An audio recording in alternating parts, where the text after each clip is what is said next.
Bonjour à tous et bienvenue sur le bilan de la semaine. Cette semaine, nous avons fini la séquence 6 qui s'intitule « Décrire les mélanges ». Et nous avons vu de nouvelles notions que nous allons reprendre ensemble maintenant. Tout d'abord, commençons par parler de la masse volumique et de la densité. Ce sont les deux notions qui sont à l'origine du cocktail à étages.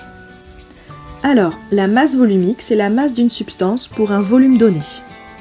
Nous allons déterminer ensemble la masse de 100 ml d'eau. Ainsi, nous trouverons la masse volumique de l'eau. Visualisons l'expérience en accéléré. Nous allons prendre une éprouvette graduée et la remplir avec 100 ml d'eau.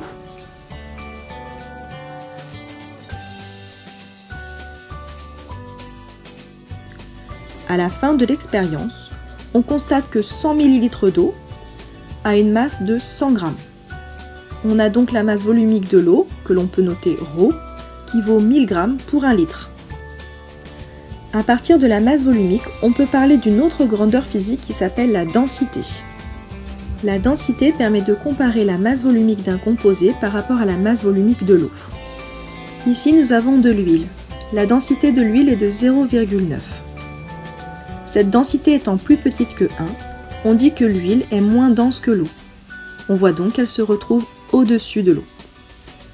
Pour rendre un liquide plus dense, on peut y dissoudre une substance soluble.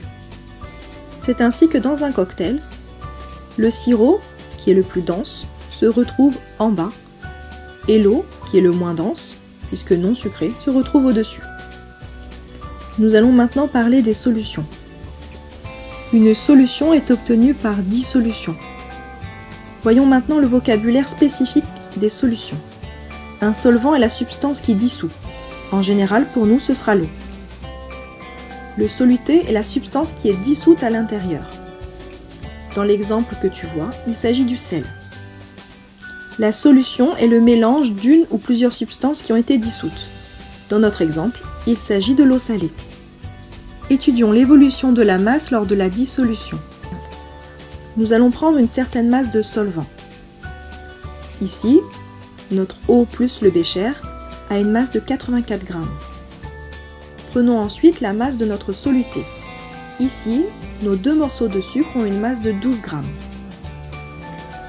Si je prends la masse de mon solvant et de mon soluté, je trouve donc assez naturellement 96 g. Et lors de la dissolution, on s'aperçoit que la masse reste la même. Nous avons toujours nos 96 g. On peut donc en conclure que pour calculer la masse d'une solution, il suffit d'additionner la masse du solvant avec la masse du soluté.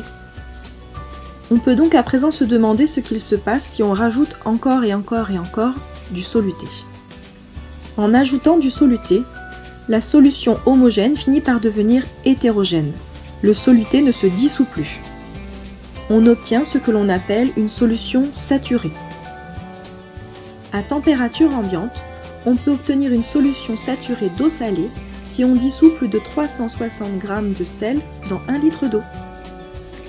La masse de soluté que l'on peut dissoudre dans 1 litre de solvant s'appelle la solubilité.